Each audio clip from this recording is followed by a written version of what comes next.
Assalamualaikum warahmatullahi wabarakatuh. 102,6 FM Saturasi Suara, satu kata penuh makna pasti selalu di hati.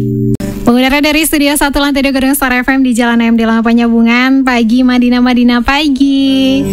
Sahabat Star FM, pagi hari ini ada Ismi yang bakal nemenin kamu semuanya di program acara Safari seputar informasi Ramadan hari ini. Dan pastinya nih sahabat Star FM di pagi hari ini ya, seperti biasa di Safari kita selalu kedatangan narasumber yang luar biasa ya sahabat Star FM. Dan di sini juga sudah hadir bersama Ismi ada Ibu Susanti Hasibuan MA Home. Dan pastinya kita bakal mengulas informasi Ramadan, kita bakal memperbanyak ilmu kita di Ramadan ini. Pastinya sahabat Star FM mumpung ngasih pagi ya, kita kembali update informasi-informasi kita. Dan di Safari kali ini sahabat Star FM kita bakal membahas sesuatu tentang menutup aurat sebagai penyempurna ibadah ya, mumpung lagi Ramadan sahabat Star FM. Dan di sini kita mau sapa dulu nih, sudah di sini ya ada Ibu Susanti. Halo, selamat pagi Ibu. Assalamualaikum. Waalaikumsalam warahmatullahi wabarakatuh. Gimana Bu kabar hari ini? Alhamdulillah sehat. Alhamdulillah sehat ya. Dan hari ini ya Bu kita bakal membahas tentang aurat ya Bu. Ya, bagaimana menutup aurat ini adalah sebagai salah satu penyempurna ibadah kita. Ya, nah benar. Pastinya setiap manusia baik itu laki-laki maupun perempuan pastinya memiliki auratnya masing-masing, karena aurat ini juga sebagai batasan ya untuk kita sebagai umat muslim, batasan bagian tubuh yang harus ditutupi ya Bu, seperti itu. Dan untuk kejelasannya, untuk selengkapnya ya kita tanyakan langsung kepada Bu Susanti. Kira-kira aurat itu sebenarnya apa Bu dalam agama Islam? Baik, sebelumnya mungkin kita akan menjelaskan atau memulai pembahasan ini dengan definisi dari kata aurat gitu kan. Aurat itu berasal dari kata awara yang artinya itu aib, malu dan buruk. Nah, kata ini bermakna bahwa ketika seseorang menampilkan auratnya atau sesuatu yang memalukan, maka akan memunculkan rasa tidak nyaman, rasa malu baik bagi yang melihat maupun yang pada ada dirinya, yang si pelakunya itu sendiri gitu. Baik itu dia sendiri ya, dan juga pasti orang yang ngelihat juga ya Bu. Iya. Pastinya itu sebuah hal yang membuat kita malu ya kalau terlihat. Benar. Ya, dan untuk aurat ini pastinya ketika kita menutup aurat pasti ada orang-orang yang harus kita kayak kita sebagai mahram gitu. Iya benar. Nah untuk mahramnya ini sebenarnya siapa aja sih Bu yang harus kita jaga gitu? Baik, nah batasan aurat ini ada beberapa orang dalam kriteria yang sudah ditetapkan dalam Islam itu boleh melihatnya. Siapa dia? Nah, ayahnya, anaknya, saudaranya, saudara laki-laki, pamannya. Jadi struktur dari saudara laki-laki itu boleh kita boleh memperlihatkan aurat kita. Ya. Tapi auratnya juga tetap ada batasannya, tidak yang terbuka secara vulgar, tapi mungkin melihat rambut boleh, tangan boleh, tapi lebih dari itu sudah tidak diperbolehkan lagi. Iya. Kalau untuk batasannya sendiri Bu, untuk aurat laki-laki, aurat perempuan itu sampai mana, dari mana ke mana, dan bagaimana gitu batasan dari aurat dalam Islam gitu Bu? Baik, kalau laki-laki kan kita sudah tahu ya, batasan auratnya itu antara pusar dan di atas lutut itu tidak boleh diperlihatkan atau ditampilkan di hadapan orang banyak. Sedangkan kalau perempuan itu beberapa jumhur ulama sepakat menyatakan bahwa batasan aurat perempuan itu adalah telapak tangan dan wajah. Hanya itu yang boleh diperlihatkan kepada orang di luar dari mahramnya. Dan itu dia sama Star FM untuk batasan sendiri ya. Seperti yang kita tahu ya, kita bukan secara serta-merta menutup aurat, pasti itu ada dalil, ada perintah dari Allah Subhanahu wa Ta'ala untuk kita dalam menutup aurat ini ya Bu. Untuk dalilnya sendiri kan kita juga pengen tahu Bu, gimana kewajiban kita sebagai seorang muslim untuk terus menutup aurat kita. Karena bukan hanya di Ramadan ya Bu, kita tahu di semasa kita hidup setelah kita sudah balik ya, itu menjadi kewajiban untuk kita sendiri ya Bu. Mungkin ada dalil yang menjelaskan hal tersebut Bu. Baik, nah perintah yang diperintahkan oleh Allah dalam Al-Quran itu ada 2 terkait tentang ayat yang menyatakan kewajiban menutup aurat. Yang pertama adalah Al-Ahzab ayat 59 dan yang kedua adalah An-Nur ayat 31. Nah, kita mulai dari yang ayat surat Al-Ahzab ayat 59 yang berbunyi A'udzubillahi minasyaitonirrajim Bismillahirrahmanirrahim. Ya ayuhan nabiyyu qul li azwajika wa banatika wa nisa'il mu'minina yudnina 'alaihinna min jalabibihinna dzalika adna ay yu'rafna fala yu'zauna wa kana Allahu ghafurur rahim.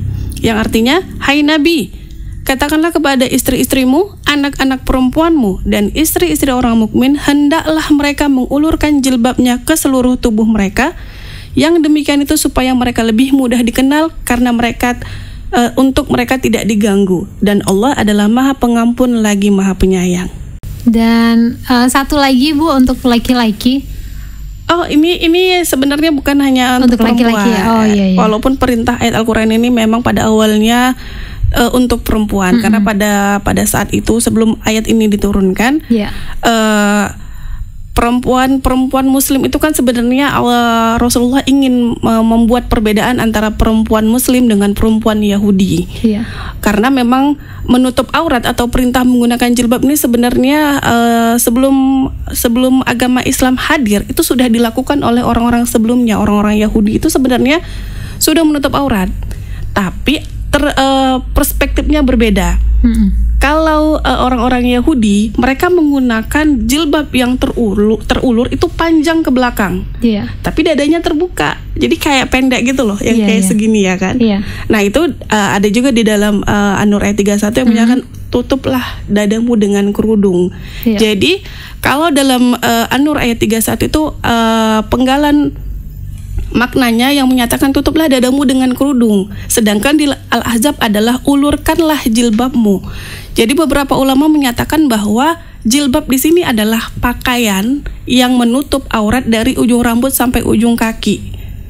Jadi makna definisi jilbab ini sekarang sudah berubah. Ya, kalau kita kan maunya jilbab itu yang menutup kepala ya. Inilah jilbab. Padahal sebenarnya kalau dalam perspektif Al-Quran, jilbab adalah pakaian yang menutup aurat perempuan ataupun laki-laki, terutama kalau di perempuan dari mulai ujung rambut sampai ujung kaki. Nah, dipertegas dengan An-Nur ayat 31 yang menyatakan tutuplah dadamu dengan kerudung. Nah, jadi perbedaan penggunaan jilbab pada masa sebelum Islam datang dengan sesudah adalah di An-Nur ayat 31 diperintahkan dadanya ditutup. Jadi jangan hanya terulur ke belakang, tapi dadanya terbuka. Nah, di An-Nur itu dijelaskan bahwa tutupkan dadamu, itu bagian dari aurat, maka ditutupkan begitu. Jadi ayat tadi itu bukan hanya untuk perempuan ya, memang secara keseluruhan ya Bu. Iya benar. Dan kalau misalnya kita lihat sekarang ini ya Bu, fenomenanya ya masih banyak di antara kita masyarakat khususnya di Mandailing Natal ini ketika dalam penggunaan ketika mandi gitu, mandi di tempat umum gitu, di tempat yang terbuka itu seperti apa Bu? Apakah itu udah menyalahi aturan sih sebenarnya ya Bu? Karena mempertontonkan aurat gitu. Nah, dalam Islam sendiri dalam menutup aurat ini sendiri bagaimana kita menyikapinya Bu? Baik, sebenarnya kalau kita mau flashback lagi ya tentang jilbab terutama ya, kalau kita mengikuti bahasa secara umumnya, kerudung ini kan memang mulai fenomenalnya itu di tahun 2000-an gitu kan. Dari situlah perempuan Indonesia mulai menutup auratnya. Sampai sekarang mungkin di tahun 2020 hampir 97% perempuan yang beragama Islam pasti menutup aurat. Nah, di Mandailing Natal terutama yang memang hampir mayoritasnya adalah beragama Islam, saya melihat bahwa semua perempuan hampir secara keseluruhan di sini menggunakan jilbab. Nah, tapi di beberapa hal yang memang perlu kita garis bawahi bahwa kita masih melihat ini mungkin agak sedikit menyinggung ya, kalau dibilang local wisdom atau kebiasaan masyarakat pada suatu wilayah yang mungkin itu menjadi khas. Tapi kalau kita kembalikan lagi kepada hukumnya ya, Bu. Hukum menutup aurat, hukumnya jilbab sebenarnya itu sudah melanggar gitu kan. Karena saya melihat kalau di luar rumah mereka menggunakan jilbab, bajunya panjang gitu kan. Tapi entah kenapa ketika mandi, mereka memakai baju yang terbatas, yang itu menunjukkan sebagian auratnya, baik rambutnya, lengannya, betisnya, dan itu terbuka di depan umum gitu kan. Kalau boleh kita kembalikan kepada hukumnya, maka sebenarnya ini kan harus diperbaiki gitu kan. Tujuannya apa? Mengembalikan konsep bahwa yaitu tadi, aurat itu kalau terlihat maka akan menyebabkan malu bagi orangnya maupun bagi yang melihatnya gitu. Karena rasa malu itu kan muncul, akhirnya menyebabkan ketidaknyamanan, apalagi terpampang nyata gitu kan, seperti opsi kadang tidak ingin dilihat tapi terlihat gitu kan. Nah, untuk sebenarnya ini cuman kayak kembali ke hukum lagi ya, Bu. Kalau untuk menutup aurat ini, dan ini secara umum ya untuk perempuan dan juga laki-laki ya, Bu. Iya, benar. Dan sebenarnya apa sih tujuan dari menutup aurat ini gitu? Apakah emang serta-merta kita mengikuti perintah Allah Subhanahu Wa Taala? Pastinya ada tujuan ya, Bu, kita menutup aurat. Nah, seperti apa, Bu, tujuan dari menutup aurat ini? Baik, kalau kita bicara soal tujuan, kita kembalikan lagi kepada perintah tentang menutup aurat dalam surat Al-Ahzab ayat 59 yang menyatakan bahwa yang demikian itu supaya mereka lebih mudah untuk dikenal, agar mereka tidak diganggu. Nah, jadi sebenarnya kalau kita kembalikan pada konteks sosial, jilbab ini kan simbol. Ya, walaupun beberapa agama seperti misalnya Kristen Ortodok itu tetap juga menggunakan jilbab, tapi bisa kita lihat mereka mungkin menutup kepala, menutup rambut, menggunakan kerudung, tapi masih pakai celana gitu kan. Tapi dalam konteks orang Indonesia, kita memahami bahwa yang sudah berjilbab ini pasti orang Muslim. Jadi dia seperti sebuah ikonik, simbol. Bagi yang Islam pakai jilbab. Kalau tidak pakai jilbab, maka akan menjadi kontroversi, akan dipertanyakan kenapa tidak pakai jilbab, kenapa tidak menutup aurat gitu kan.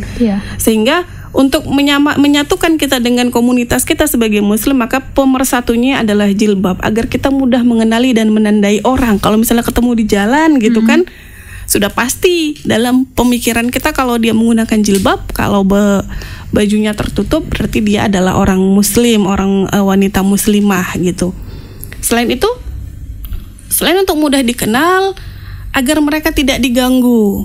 Nah, dalam konteks kembali lagi prasejarah, ketika ayat ini diturunkan, perempuan-perempuan Yahudi itu sering diganggu, perempuan Muslim juga sering diganggu, karena mereka tidak ada pembedanya antara perempuan Yahudi dengan perempuan Muslim. Nah, Rasulullah bahkan agama Islam juga ingin melindungi perempuan, karena memang pada saat sebelum Islam datang, konteks perempuan ini kan sangat dipandang rendah. Bahkan ada sebuah forum itu, kalau tidak salah itu di Perancis, mereka berdiskusi. Mereka mempertanyakan perempuan ini sejenis apa? Sejenis binatang kah? Sejenis apakah mereka itu layak disandingkan dengan kita para lelaki gitu? Itulah bagaimana penilaian kaum laki-laki terhadap perempuan sebelum Islam datang. Sehingga ketika sudah datang, Islam datang, Rasulullah ingin melindungi perempuan-perempuan Islam agar tidak diganggu. Makanya perintah ini diturunkan. Tujuannya agar mudah dikenal dan tidak diganggu. Kalau dari Ismi sendiri ya, Bu, kadang kita ngelihat nih teman kita, dan kita juga pastinya pengen dong ngajak teman-teman kita untuk ikut menutup aurat gitu, apalagi kita sebagai orang yang dekat gitu dengan dia, pastinya kita pengen ngajak dia ketika dia tidak menutup aurat gitu, apalagi di lingkungan keluarga mungkin ya, kita pengen ngajak untuk terus menutup aurat gitu. Cara yang pantas, cara yang halus mungkin yang bisa kita lakukan agar bisa tersampaikan gitu pesannya untuk terus menutup aurat itu bagaimana kira-kira, Bu? Baik, dalam kajian sosiologi sebenarnya jilbab itu punya tahapan gitu kan. Tahapan pertama, pada awalnya mungkin perempuan menggunakan jilbab ada karena sindiran sosial. Seperti yang saya bilang tadi, kita menganggap bahwa setiap muslimah itu wajib menutup aurat, memakai jilbab gitu kan. Nah, ketika semua lingkungan mayoritas keluarga, misalnya keluarga utama, mereka sudah menutup aurat dan ada satu orang yang tidak menutup aurat, saya yakin dia akan punya perasaan minder, punya perasaan canggung, tidak nyaman, tidak merasa bagian dari muslim karena tidak menutup aurat. Itu yang pertama. Yang kedua, ada orang yang menggunakan jilbab ya karena ikut-ikutan. Oh, dia pakai jilbab ya. Oh, aku juga dong. Temanku udah pakai jilbab. Mamaku udah pakai jilbab. Kakakku udah pakai jilbab. Aku juga dong. Kayaknya aku pakai jilbab aja nih, gitu kan? Lalu yang ketiga adalah ada orang yang memakai jilbab karena modis. Dia merasa, oh, aku ternyata cantik ya pakai jilbab. Aku kayak ke distract gitu ya, pengen kelihatan cantik pakai jilbab gitu. Jadi dengan sebenarnya bagian dari banyaknya orang menggunakan jilbab itu sebenarnya bagian dari dakwah. Kalau dikembalikan ke saya ya, saya kan ini orang dakwah. Itu juga bagian dari dakwah.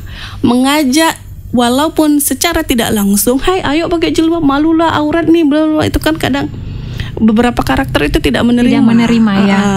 Jadi kalau dengan sindirannya halus kan, orang pakai jilbab semua.